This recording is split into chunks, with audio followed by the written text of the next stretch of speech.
What's up, guys? Welcome back to my channel for another 1/6 scale showcase. This is volume 5 of my new series of reviewing my favorite figures.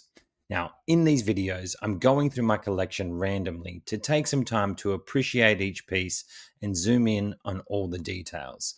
I find we don't do that enough in this hobby, as it's always what's next. So I hope this inspires you to take a minute to kick back and appreciate what you got too. Now, before we get started, if you like my content, do us a favor, would you? Hit that like button, notification bell, and subscribe to the channel. Now let's get to it.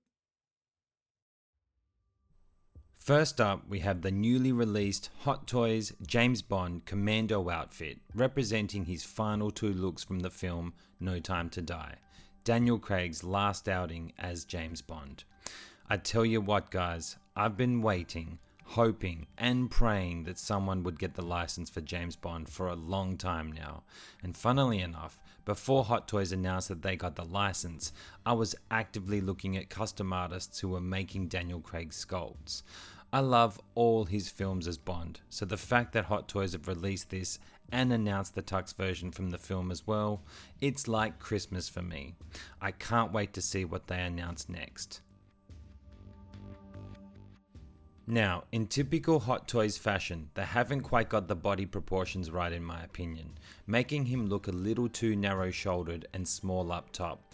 So I decided to take a crack at modding him a bit to buff up his upper body in the traps, shoulders and chest, as you can see here. So this version is not how he's going to look out of the box for you, unfortunately. Here I have a picture of how he comes stock versus how he looks with the added bulk, but only on the traps and shoulders for this one, as this is a second copy I've picked up that I intend on displaying with this look without the blue sweater, to represent his final look from the film. I chose not to add the bulk on the chest for this one, as it stands out a bit too much without that blue sweater covering it. And then we have both my modded versions side by side like this. Now, for those interested, I used Kids Sensory Air Dry Clay, which I molded over the spots on the body that I wanted to put them. When it dries, it's very light and spongy. I chose a white color so it doesn't stain the shirt too. I then inserted the pieces through the top of his shirt and fiddled with plastic tweezers until I got them into place, and Bob's your uncle. So now, taking a closer look at the option without the blue sweater, we have Bond carrying his daughter's toy rabbit, Dodo, I think that's how you pronounce it, which is a great addition to have with the figure. I also love the blood stains on the shirt, though they are missing some up by the collar, which I haven't decided yet if I'm going to try and add myself. I haven't done anything like that before, so we'll see. In regards to everything else, I like the material and it's all really nicely done. Now, taking a look at Bond with all of the weapons and accessories he comes with. I quite like this look. He looks badass on the shelf like this. He has two handguns with one in the leg holster and then the iconic Walther PPK and the silenced MK18 rifle with a tactical sling bag and 4 grenades, his Omega Seamasters Diver 300 watch and Voronet sunglasses. Again, I think that's how you pronounce it.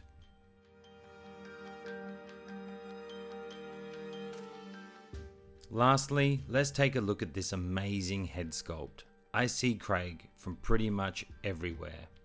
This is Grail level for me, so I'm happy they made this and released it so soon. In fact, I love this figure so much, I'm going to make a full-on posing showcase next, just on this figure, where I'll go way more in depth, posing, lighting, and displaying this guy. But for now, in this short time I've had him, I've played around posing the eyes and taken some shots from different angles, working with the light placement too. The details in this sculpt are fantastic, from the skin tone, to the veins, to the blood they've added, then you got those piercing blue eyes. I can't fault it. I just want one now without the blood and battle damage so I can keep kit bashing and suiting up a version that I've been working on for a while. At least I know I'll get the Tux version coming soon where I can do that.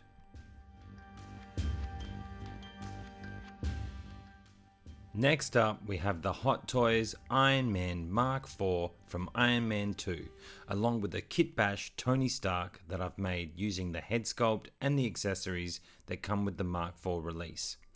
Looking at the Kit Bash Tony Stark first, I have a tux I got from 1/6 Kit and a Coup model body from memory. Apologies, it's been a while since I put this together. I actually think this is one of the better 1/6 scale suits I've purchased too. I have him holding the donut box and donut along with the coffee cup and head sculpt and glasses that the Mark IV comes with. The look is to represent his appearance at the start of the film at the Stark Expo in the tux, and I've just added the extras because I like them and I don't want to waste them by leaving them in the box. Moving on to the head sculpt now, and whilst I have the glasses on him, I actually think this is one of the better Tony sculpts. And in hindsight, I should have taken some shots with the glasses off for you, but I did forget, sorry. I like how they did the hair on this sculpt, and the look definitely reminds me of him in this film. He was full of bravado and cockiness in Iron Man 2, and I'm all for it. I love that Tony Stark swagger.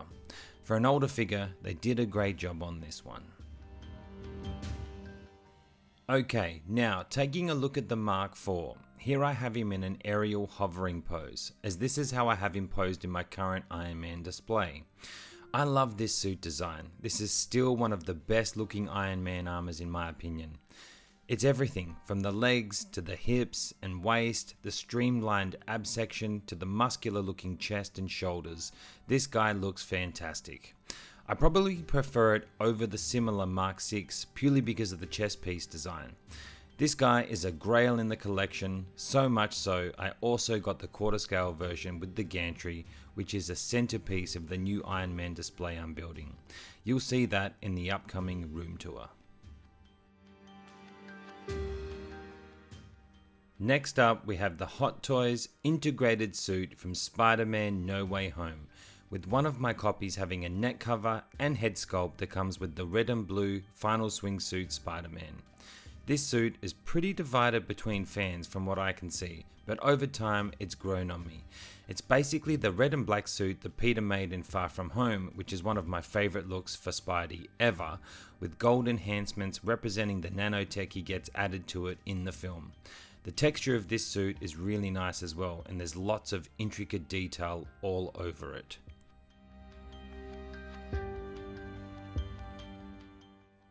Then I have the version with the neck cover and the head sculpt holding the Machina di Cadavas, as that played a big part in the film and I really like this accessory. It also has great detail and was actually a catalyst as to why I got the neck cover and put this sculpt on the figure.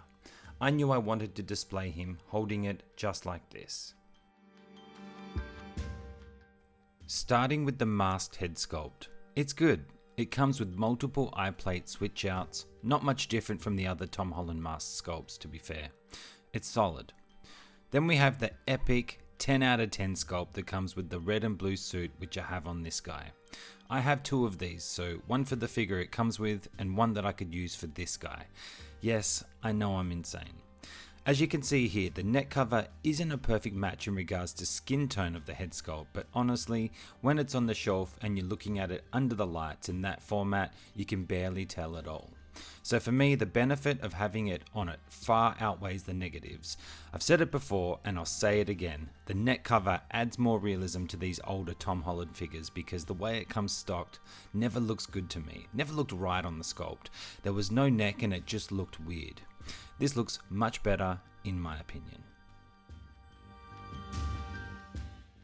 Before moving on, I decided to try a new pose and display option utilizing the awesome base this guy comes with by having Spidey battling Doc Ock's tentacles and holding them off. This base is great and it features elements of the Sandman, Green Goblin and as mentioned Doc Ock. The No Way Home line did a great job of giving us really good diorama bases to accompany the figures. I really hope moving forward they put that kind of effort into other lines because they really elevated this whole line for me. Next up we have the Hot Toys Daredevil, as seen in the TV series She-Hulk on Disney+. Crazy to believe that this is my first and only Daredevil figure so far. I can't believe that. I missed the boat on all the others and just never got around to getting them. But luckily for me, we have the new red suit coming from the new series, which I cannot wait for. The Matt Murdock head sculpt on that one looks much better anyway. These colours represent one of his iconic looks from the comics, and I'm here for it. I thought it looked great on screen in the show too. When it comes to the detail on the figure, I think the material of the suit has a lot of intricate weaving and texture to it, which in hand is surprisingly really nice. This is one of those figures that I liked better when I got it in hand compared to just looking at the blogger pics when it was released. Taking a look at the masked sculpt now. I think it looks fantastic, and I see Matt in there, in the parts that we can see of his face. I do wish that we got interchangeable faceplates though. That would have really elevated the figure, especially when it comes to dynamic posing. This is another one of those figures that I enjoyed playing around with the lighting on as well, to see how it reflects off the colours of this suit. I really like the red accompanying him, which is fitting, being he's the devil of Hell's Kitchen and all. Yeah, I'm really impressed with this figure. It's definitely better than the pictures from its marketing, in my opinion. What do you guys think?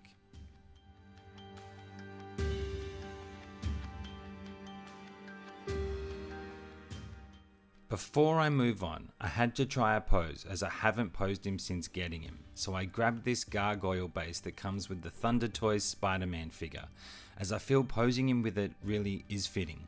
Now, as he doesn't have a dynamic faceplate, it didn't feel right trying a dynamic pose, so I went for a more stoic look, having him stand on top of this, holding his batons as if he's listening to the sounds of the city at night, waiting for a criminal to beat the shit out of.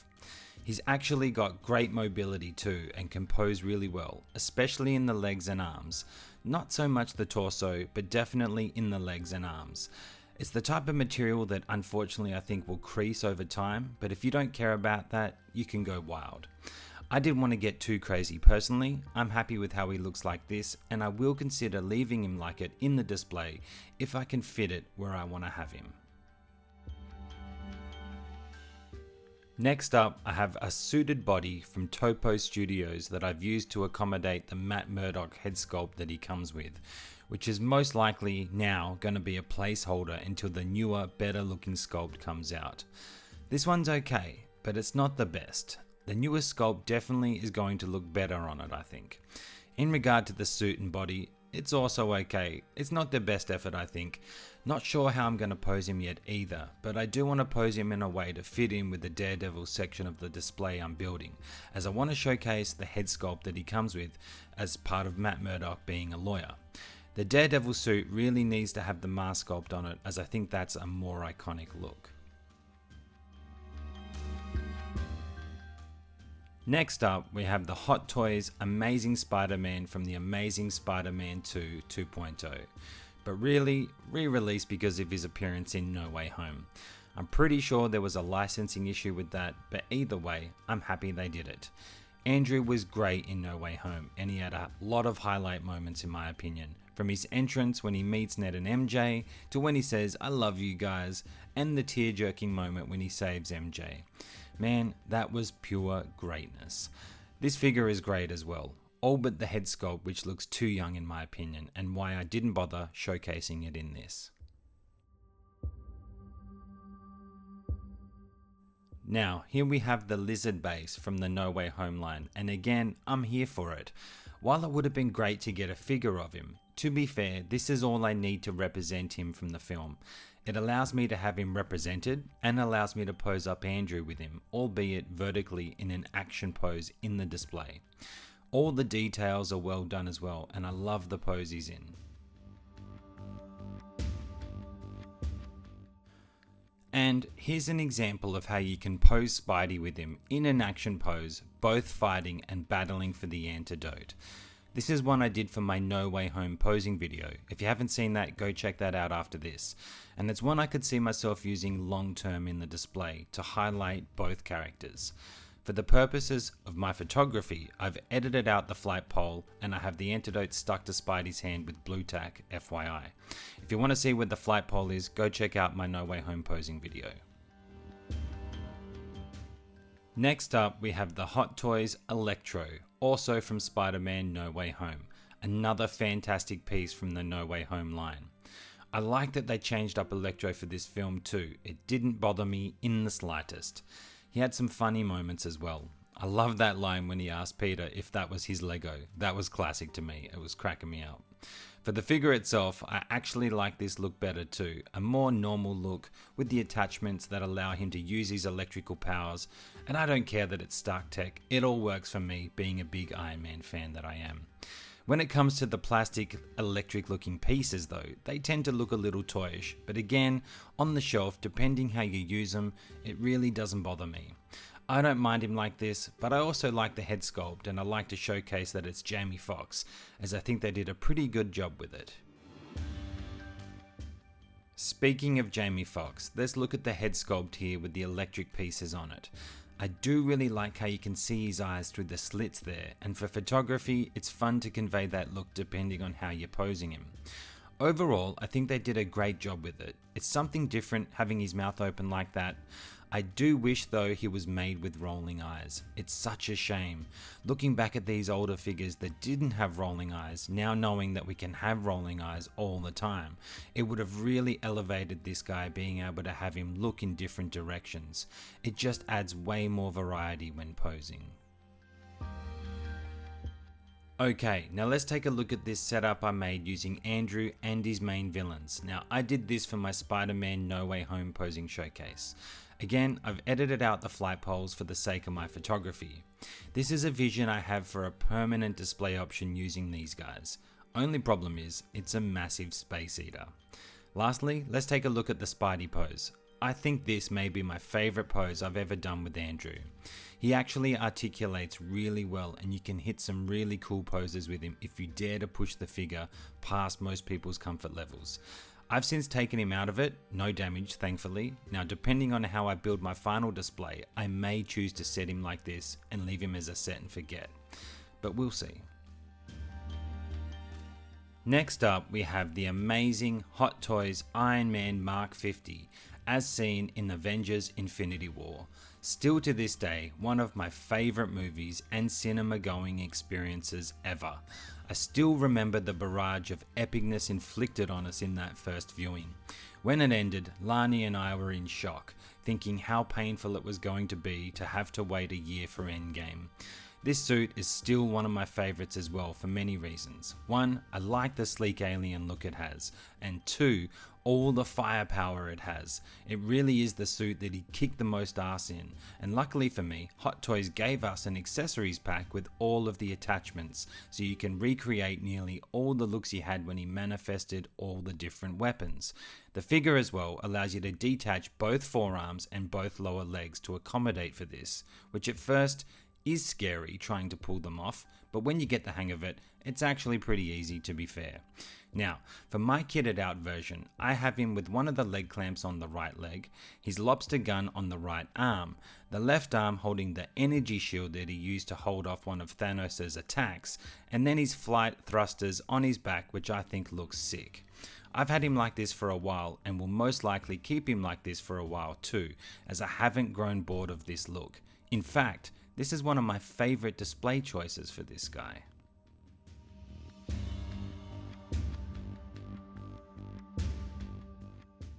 Okay, now taking a look at the helmet sculpt. This is definitely a unique one for him as it's his first nanotech suit. I feel it's very sleek and alien-like, fitting in with the overall look. It does feel a bit skinnier though than the previous helmets. Then we have the Tony Stark head sculpt, which seems to be a bit newer compared to the Mark 46 and 47 sculpts. Here I have him with the glasses that come with the Mark 47, as I like him having them on in the display. Then here he is without them. To be honest, it's not the best Robert Downey Jr. likeness I think. At first I thought it was, but over the years, now looking at it, I don't think so. I mean, it's okay, and on the shelf I can see some Robert and Tony in it, but I really hope Hot Toys gets better at catching the likeness moving forward. What do you guys think? Let me know in the comments down below. Next up we have the Hot Toys Aquaman, as seen in the film Aquaman. This being the hero suit he dons at the end of the film, sitting atop his throne, which is an Aquaman statue base from Sideshow's Aquaman statue, FYI. Looking at the statue base first, it's huge, it's heavy, and not intended to be used as a throne, but for me, it's perfect for displaying the King of the Ocean. From the seaweed attachments to the octopus tentacles, all the barnacles, the Aquaman symbol and the steps on it, it works perfectly to allow him to sit atop as if it were a throne. The figure itself is quite old now, and if I'm honest, it's not as detailed and accurate as I'd like, but it's all we got to represent this look for Jason Momoa as Aquaman. And being that I love him as the character and love his 2 solo films, the first more than the second, I'm super happy to have it paired up with this base to represent him in my collection.